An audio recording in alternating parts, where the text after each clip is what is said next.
Good afternoon, podcast community. In the studio, we have a special guest. So Nicole is with us, and I'm going to let her introduce herself, who she is, what she does, and who she serves. Awesome. Well, thank you, Podcast Pete, for this opportunity to be here today.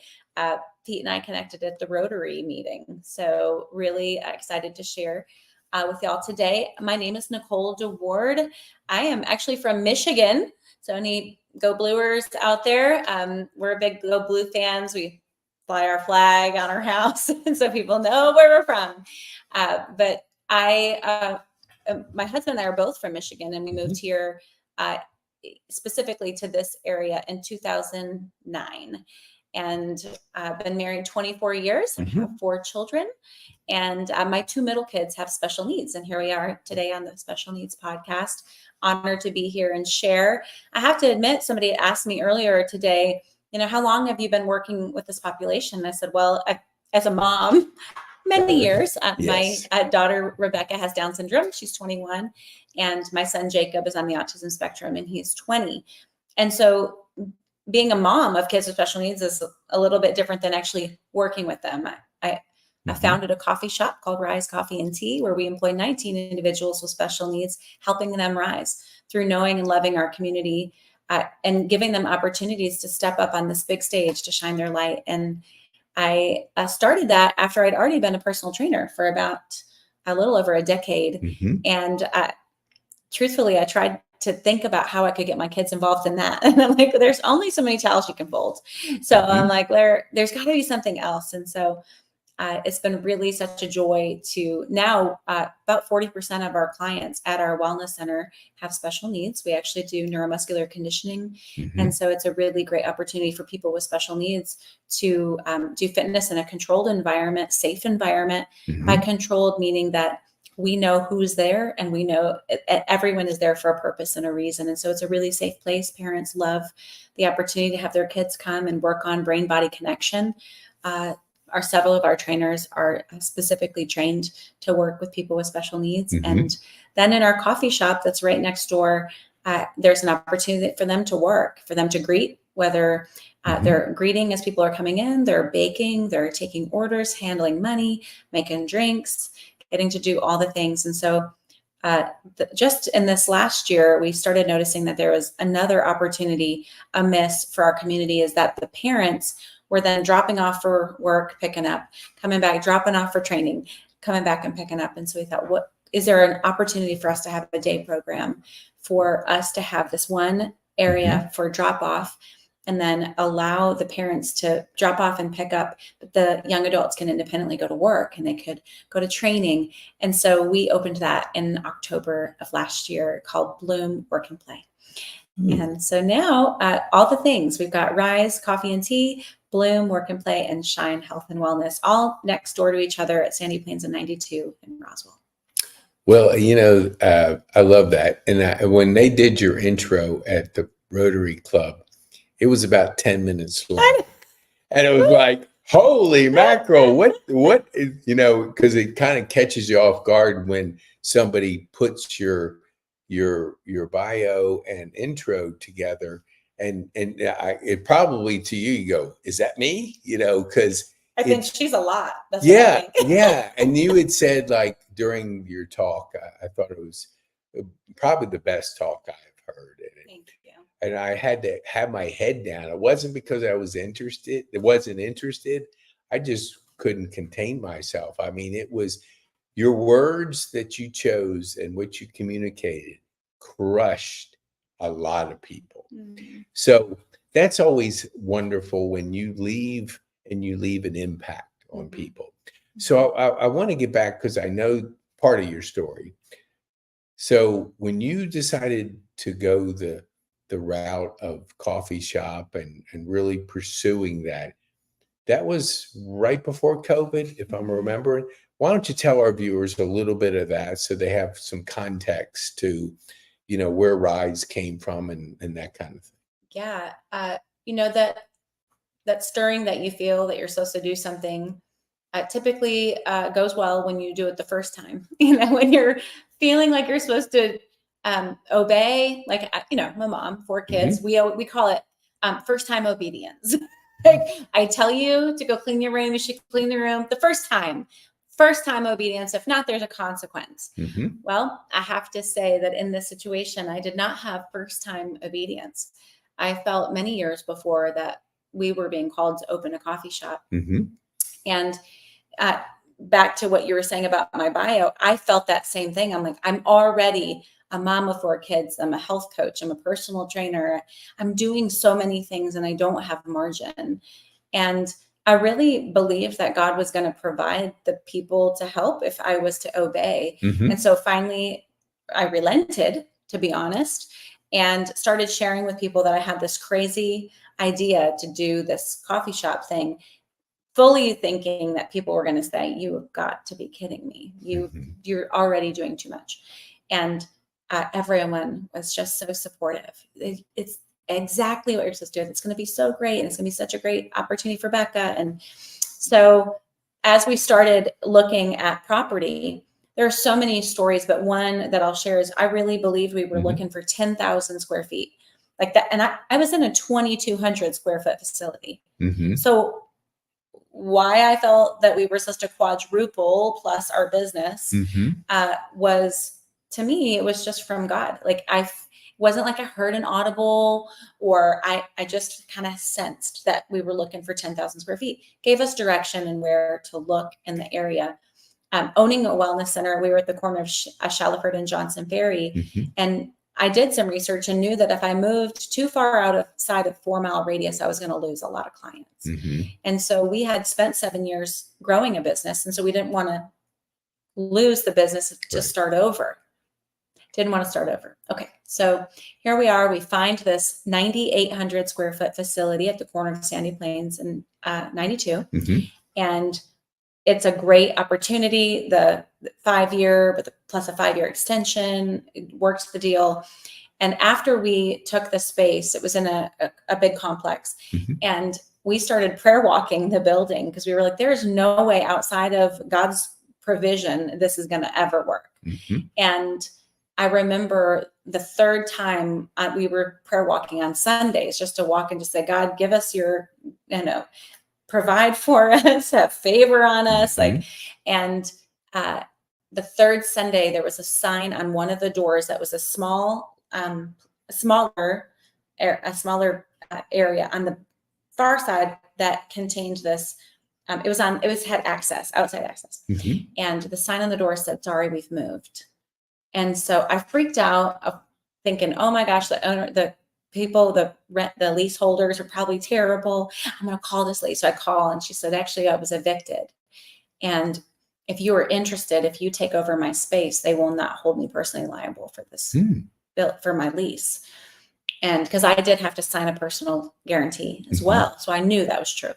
So we went and looked at the space, and lo and behold, one of the only things that the other space didn't have, this middle space was the same. This other on the outside was what we had rented. Mm-hmm. This was the spot that was available, or that now is available. It had a drive-through, and the other space did not. Whoa. And so, not to mention, after doing the deal, one, they allowed me to change my lease, and it was now something that we felt that we could afford. And so we move on, and December of 2019, we started doing all the demolition and all the work that goes into preparing a wellness center and a coffee shop. And we were supposed to grand open March 21 of 2020. Ooh. And so that's Down Syndrome Day. We were ready and ready to open. And then I remember that March 14, we moved the stuff in from the wellness center. And that following Monday, I remember the clients were super tentative, and they were coming in like, "Are we supposed to be here?" I'm like, "I have no idea what's going on. Like, what is happening? I'm about to open a coffee shop. We're supposed to be soft opening right now." And everyone just that week just shut it down. Everything shut down. People weren't driving. Yep. No one was going out. And I thought, now I have 6,300 square feet that I need to pay for. And how am I going to do this? So back to when you have first time obedience, when you don't, you have consequences. Well, this was a huge consequence. because I would have been 4 years into my business at this point had I obeyed the first time. But I also believe that God works all things together for the good of those 11. And I definitely feel very loved by God, and he has orchestrated this whole experience for his glory. And we've seen time and time again, his provision, his outstretched arms, his grace when we don't listen the first time. So it had been a really hard couple of years. Rise did open originally as a for-profit company. And after 3 years, it was definitely not a for-profit company. And my business coach said, you really ought to close or become a nonprofit. You really need to have some help raising some funds. So a lot of the parents got together and figured out how to start a 501c3. So now I'm the executive director of the coffee shop. And then we have the wellness center and the day program. That things are, I actually just in the last several weeks, I feel like we've shifted from this survival scarcity mentality to this abundant, thriving mentality. And really, I say really me. And I think when you have this huge vision and dream and excitement that gets squashed by a circumstance, then it takes a little bit to, I feel like my, everything in me has been treading water, right? And feeling how tired I've gotten. And then being willing to allow people to throw me life preservers, right? For help. And then going back to treading water a lot. And then now just seeing that my feet can actually touch the ground. I don't need to tread water anymore. And so that's that whole abundant, thriving mentality, is that God will see you through circumstances that look hard and that look absolutely impossible. I actually got frustrated when people would come to me and say, well, at least you're still open. I'm like, that is not helpful. I don't want to just be open. I totally agree. And the old saying that people mean well, but that's, you're having this big vision, and it's not just to keep your doors open. That's right. So, people, they make a comment. Obviously you don't have to accept that, because, you know where your vision is, and, communicating your vision. What would you say, like, for those, I'm always curious, like, over the last 10 years, has the awareness of the talent of special needs changed in your mind? Because you're obviously a mother, you're seeing a 20-year perspective. For our viewers that, don't have that perspective, have you seen anything changing? That's a great question. I have to say that being in it is not the same as watching it. And so when I'm in my role as the founder and the executive director, I really try not to be a mom. And so I try to be the business owner with different eyes to see. And one of the things that I see shifting, and maybe it's just in our environment, but I don't think so. I do think it is more at large, that there's this empowerment perspective where there has always been maybe a focus more on grace and acceptance and inclusivity. I'm seeing more empowerment versus inclusivity, at least in our environment. This idea that I get that you have Down syndrome, but you can do X, Y, Z. I get that you have autism and that all this is a lot. We're going to give you some sort of modification so that can be helped, but we know that you can participate in this. We know you have skills that can do this. And so seeing the ability has been really transformative for a lot of our friends. And a lot of the parents have come to us and said, thank you for seeing in my kid what was possible. Now they're able to do these other things. The confidence that they've learned and earned through working at Rise has given them the ability to. We have one of our friends now works at the Braves Stadium and is the most amazing. He takes tickets and directs and greets, and He's doing fantastic. He's a junior in high school and is doing that. He still loves his Saturdays at Rise. Mm-hmm. And then another one of our young ladies who has Down syndrome always wanted to be a preschool teacher. And she was an assistant preschool teacher at one of the churches. Another girl has wanted to work in like a daycare preschool situation. She just got a job working at a sensory gym. And so there's this ability to connect. Part of a lot of my heart is to be in the connecting world. I love networking for that Mm-hmm. reason. Mm-hmm. I love connecting the right people together. Yep. So-and-so's looking for this, and this person happened to be a side story. We actually adopted our oldest daughter when she was 5, and it just so happened that we were looking to adopt when an aunt and uncle were putting their niece up for adoption due to some family circumstance. Mm-hmm. Happened to be 45 minutes away from where we lived, and we just happened to be partnered at the same time, Yeah. right? Again, that is God's provision, Mm-hmm. that being at the right place at the right time, but also being open to what you're feeling called to do. Right. And so if we had waited until we were ready, I had a 3-week-old newborn at the time. It really was not in our realm to Mm-hmm. adopt at that moment. Right. But when that story came to us, my husband and I both were in agreement that we were supposed to meet this little girl. They sent us her picture, just like anytime you adopt, they send you a Mm-hmm. picture first. And it was of her and her best friend, and her best friend had cerebral palsy. Wow. And so we're like, yes, Yes, this is our daughter. And so she is now 24 years old, and she's the lead teacher at our day program and just thriving in life. And so it's very, I'm reminded all the time that when we do things our way, mm-hmm. things can get a little Yep. twisty-turny with some Totally. consequences. Yet when we do things God's way, the story is always better than we could ever write ourselves. Totally agree. You know, I left a church in like off of Mars Hill, and I was meeting with our pastor, and I told him what was going on, and and so he kind of like, okay, I'll be praying for you. So I was a greeter, and I headed up greeting. So I said, I'm going to go on a secret, the secret shopper that they have. Yeah. I was the secret shopper of greeters, and I was Mm. going to 10 churches. I said, I don't know why I got 10, but I said, I'm going to go to 10. So I go to 4, and I go to the 5th one, and it just grabs me. And what grabbed me was the diversity. There was a couple that had adopted 4 special needs children from, I think it was Colombia. Mm-hmm. But I mean, to see that and to see the diversity, I said, okay, and this is myself saying, all right, where's number 5? I couldn't go.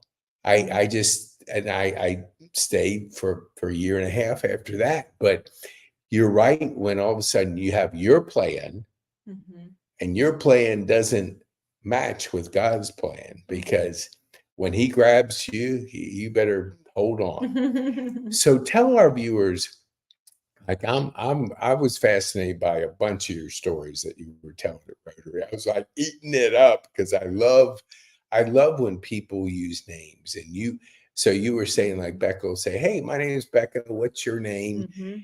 Tell our viewers kind of that story. And then you have each person has like a mug with their name on it, and people will support that person.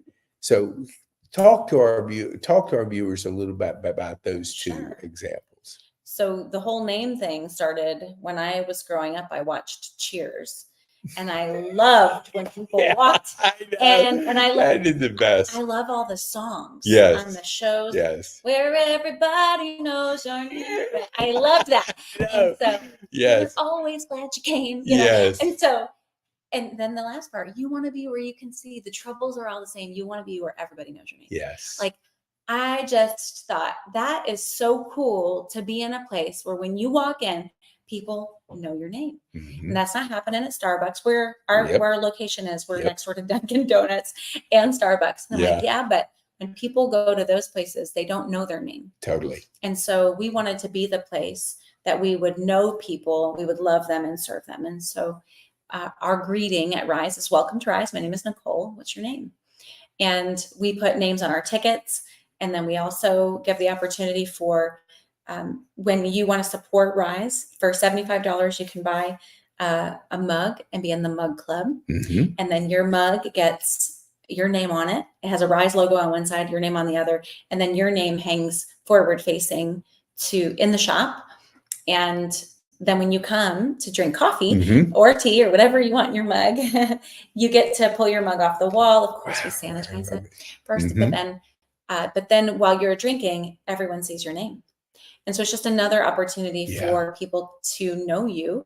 And there is something about when people say your name. Yes. Some of the best conversations I've had with people, Pete, are when people say my name while Yep. they're talking to me. Yes. And I have heard that that's a sales tactic as well. Is the most But- important word in the English language is your name. That's right. I heard that from Yeah, somebody. and you just feel known. It's like Yes. somebody's not getting confused. They're here in the moment. They're knowing, they're being intentional and purposeful, talking to you when your name is being spoken. Yeah. And so we wanted to not only be that for our customers, but we wanted to be that for our staff as well.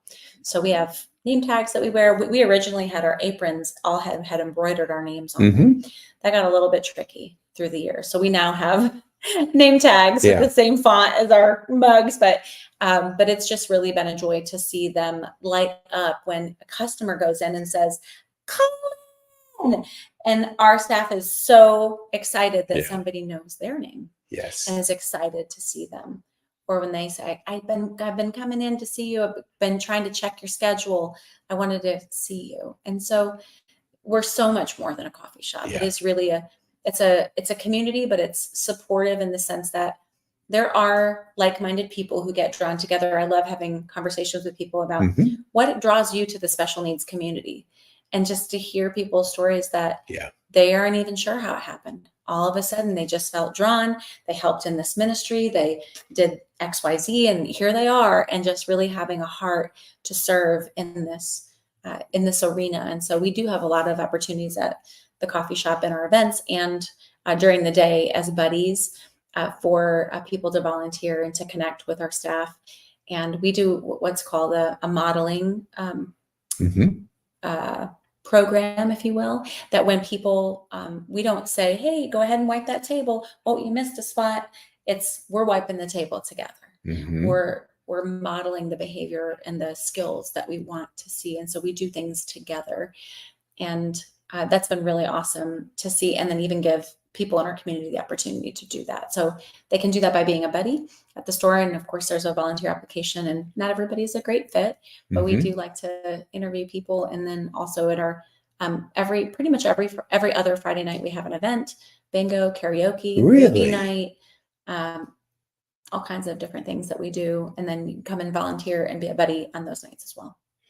That is, I mean, that when you were telling me that story, that's when I lost it. Because I really do think that it is so important to have that connection with people through their name, because it just has that special bond when somebody knows your name, and then the conversation goes into the story and you can talk. When you were saying that, so this is why I was like losing it. When I was at Shepherd for 39 days, I had 74 people.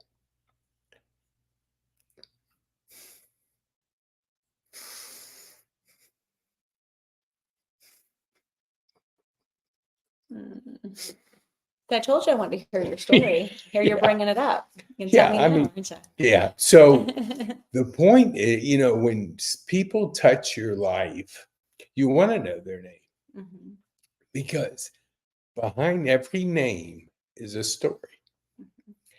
And, you know, just when you're sitting in there, you're doing not too much. So I memorized 74 names by just learning the story.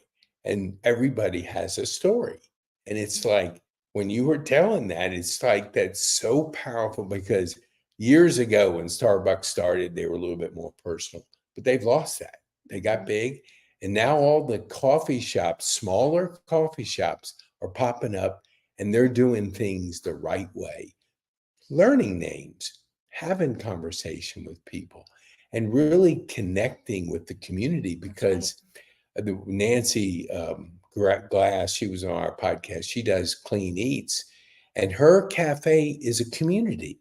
She talks about knowing everybody. They come in, they talk, they hang out. And it's like that old Cheers thing. She said that same thing. Everybody remembers Cheers. And yeah, it's just that cool thing that there's a place that everybody knows your name. That's right. And it's a safe place.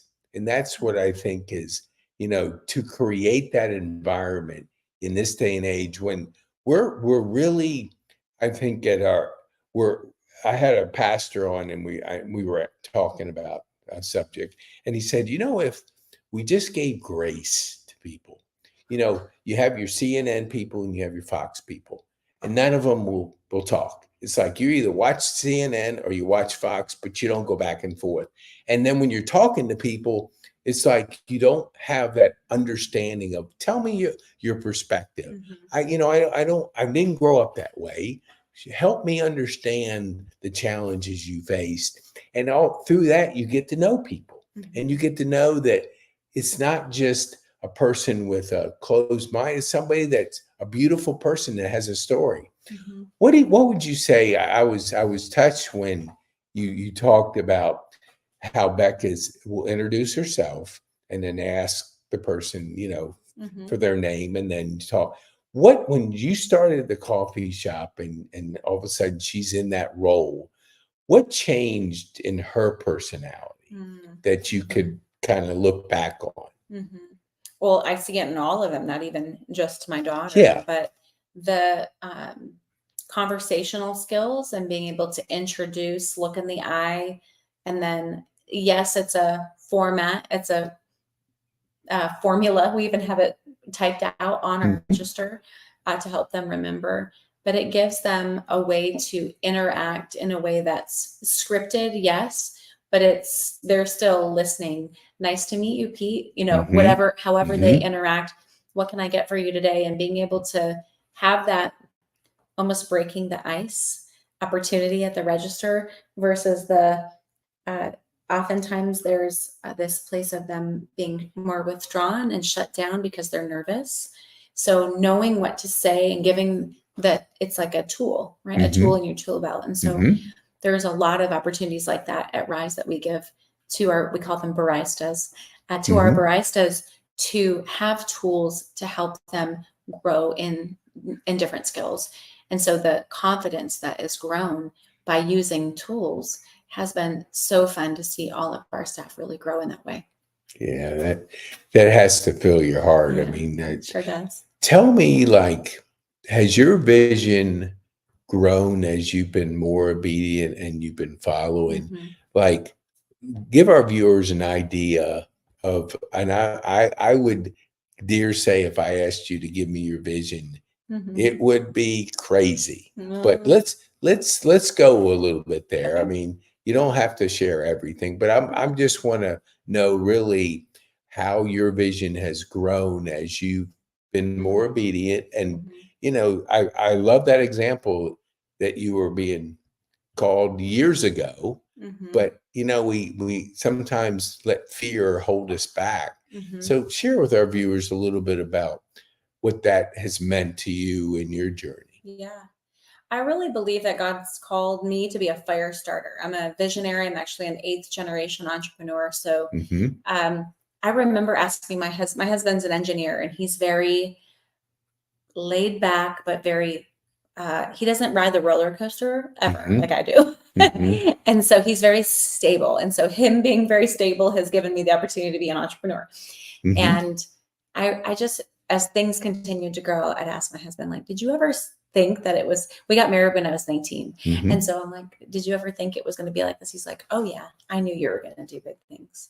Really? And so he's just very he goes, and I'm so glad that God's called me to a very stable, no drama work.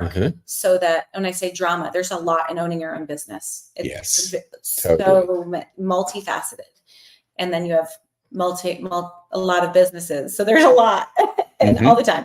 But I remember this I really wanted to start things, but Mhm. didn't necessarily believe that I was going to be the one to continue moving Mhm. it on. Right. And so as COVID happened and as we moved into all these things, I'm like, how I've struggled a lot with, do we stay open?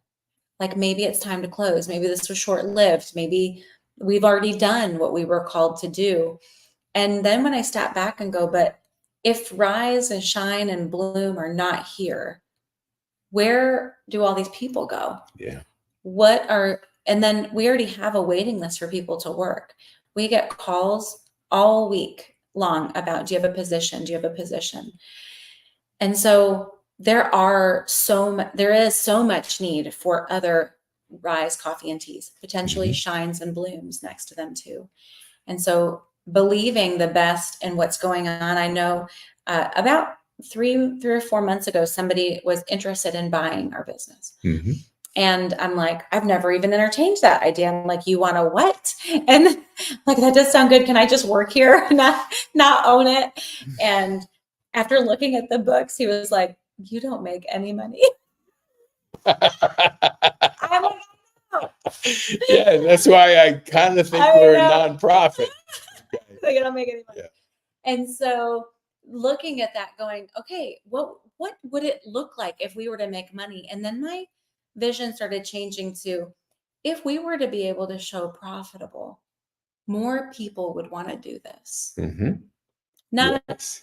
people who want to scrape by and make no money and work for Yes. free. That does not sound very attractive, even though we're doing a lot of great work. Totally Right. agree. And so I thought, who could be attracted to this opportunity if we were able to show that this business model is profitable? Mhm.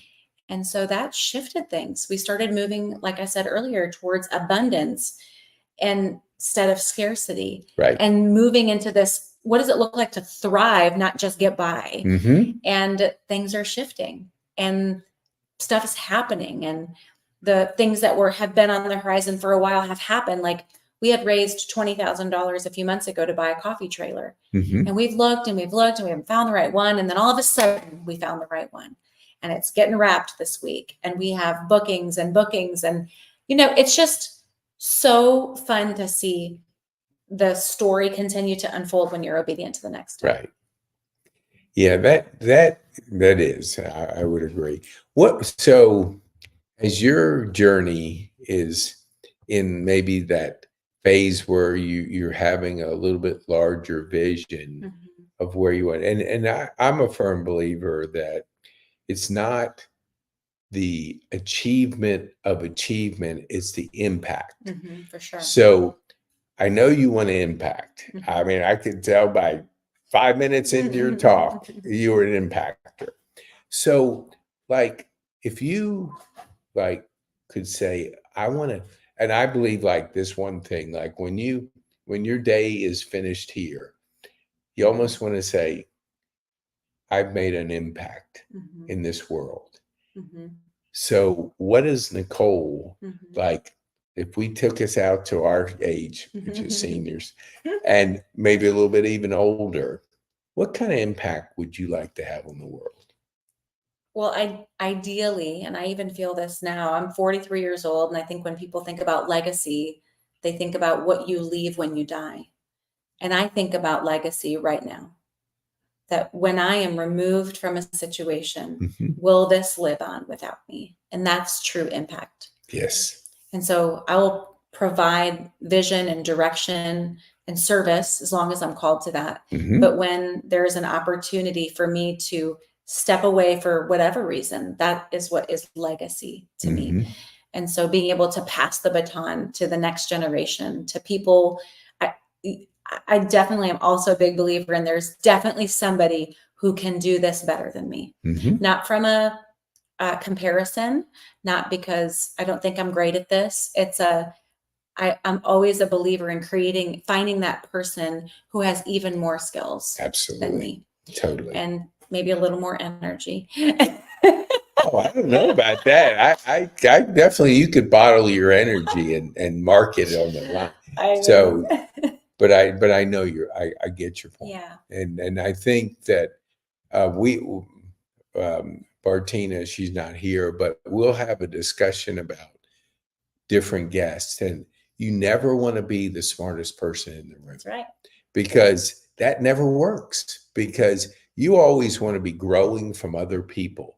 And it's a circle of growth. You're learning from your employees, they're learning from you. Everybody's learning every single day. That's right. And if you have that open mindset, like right behind me, a book, they get Crystal Duke, she's our health and fitness, and we do a podcast every other week.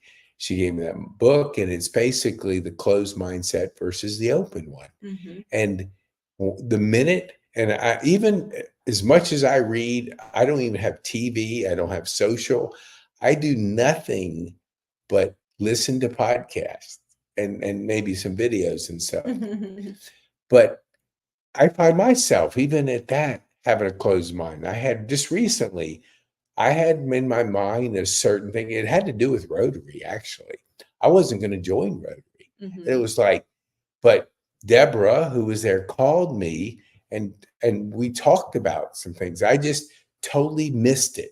I missed it on one point. It was a closed mind. And when you do have a closed mind, it's what it says, it's closed. So you keep an open mind of who can take it, you know, because everybody has a skill of getting it to a certain point. And if you are obedient to maybe it's a time to pass the baton, that's a good thing. That's right. It's not like I can't do it. It's just that your time has, you've taken it to that point. Now it's time maybe for somebody to take it a little bit further. So of the businesses you have now, which one, I mean, this is kind of a loaded question. No, it's not a loaded question, but I don't want to ask it. Do you get a more of a fulfill from the three that you have right now? Is there one that just fills your heart more than the other two? It's actually the fourth one I didn't tell you about. Oh, really? Okay. Well, let's throw the fourth one out there. Come on. I didn't want to sound even crazier. Yeah, no. Hey, look, you're already there. You don't have to worry about that. Okay. Well, I say it's a fourth business because with a wellness center, I found this out. I actually went back to school to become a nutritional therapist. And in the wellness business, you can't carry insurance for both personal training and nutrition. They have to be separate businesses. Really? Because of liability. So, so I started another business. I'm like, here I go, honey, start another business. Yeah. But it really is just to keep it separate from the wellness space. So we operate inside of Shine as well in our own space. But nutritional therapy is all about understanding what's going on in the body and having all parts work together. Right. And something people always ask me, well, what caused this? I'm like, well, anything can cause anything. There's not a way for me to say, well, like I saw a client today who was having an issue with the cerebellum, the base of his neck, of his skull. And then he was having an issue with his gallbladder. He's like, how is that even connected?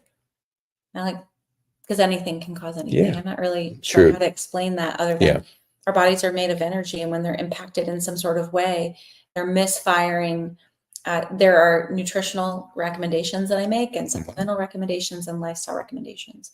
And so I do that through energetic testing, through the nutrition response testing method. And so I went back to school a couple of years ago for that. And I've actually did my, in school, I had to deliver a speech, if you will, my project. And it was specific. It was called the puzzle piece, the missing piece. And it was on the missing piece of what happens with people with special needs. And understanding how our bodies work and the gap nutritionally, the gap supplementally, and then in our lifestyle. And so as parents, right, we're the ones that direct that. And so that's not called the missing piece. So it's called the puzzle paradigm. I just remember. Okay. But anyway, I digress. It was really about this idea that they're all puzzle pieces that go together. That when you have a kid or young adult with special needs, there's a lot of therapies, there's a lot of interventions, there's behavior modifications, there's things to be concerned about, things to think about that, you know, my daughter's not going to ever get married and she's not going to ever drive and she's not going to ever live alone. And so when you think about all these things, then there's often a lot of things that get missed, that what you can impact in the here and now is their health and vitality now. There's a growing prevalence of Alzheimer's with people with Down syndrome, but there's a lot of things that you can do at a young age that help prevent that, not just for Down syndrome, but for people in general. And so there's a lot of neurological impairments that happen because of the issue with the food that we eat, Yeah. and the way that we live our life, and the things that are missing. And so I really spend a lot of my time and energy in my nutrition practice doing that, and helping families and Right. people really live their best life so that they can do the things that they're called to do too. I Yeah. really believe that we're all called to live in the middle of everything we love. Yeah. And so as we seek to do that and find out ways to not be run down by our family or our job, but being able to follow our passions and to really serve with excellence in the middle of everything that we love. Yeah.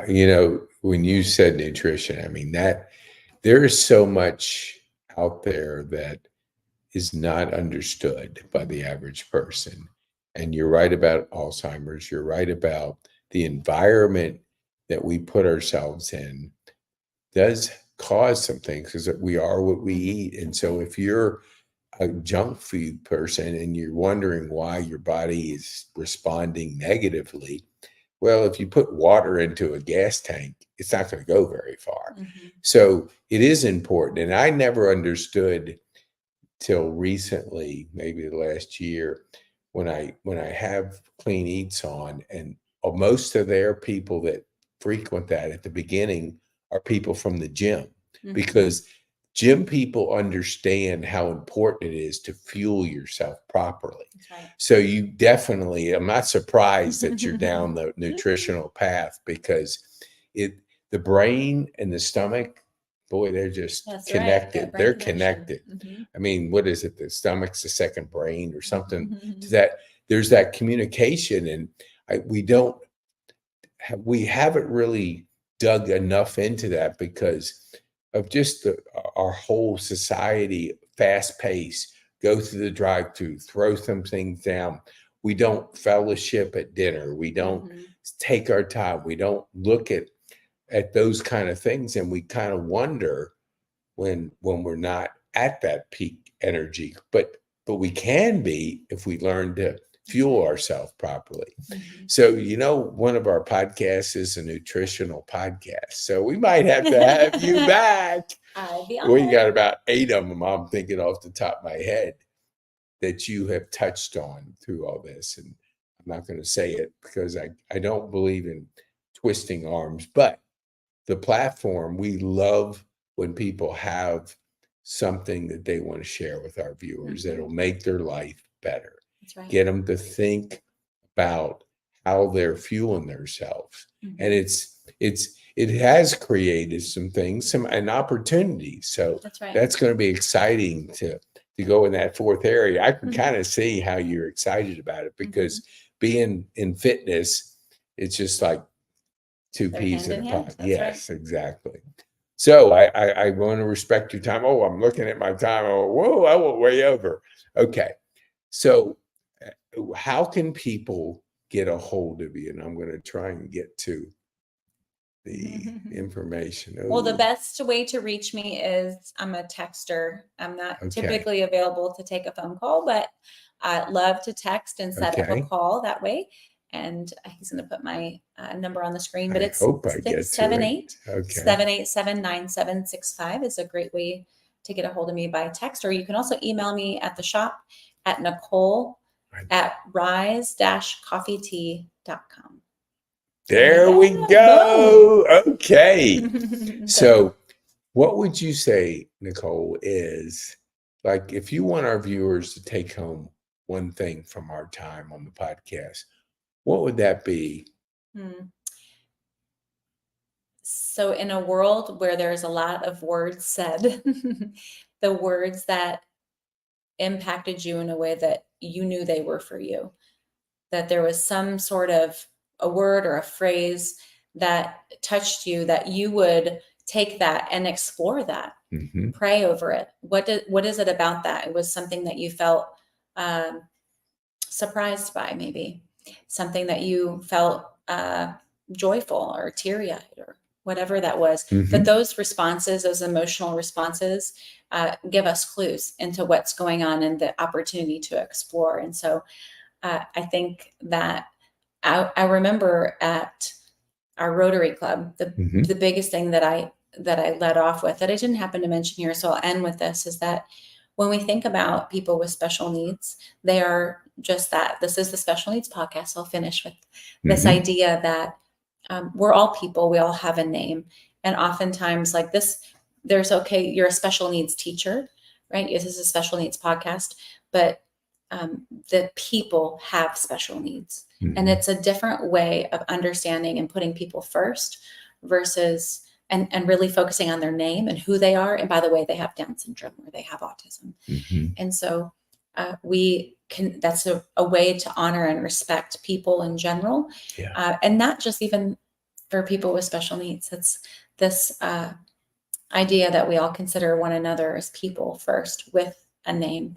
And then we are different in all kinds of ways. There's this new term called neurodivergent and neurotypical. And I'm not quite sure that we're not all neurodivergent in our own way, as our brains work a little differently depending on what's going on. So, but I just appreciate the opportunity to talk with y'all and hope to see you again soon.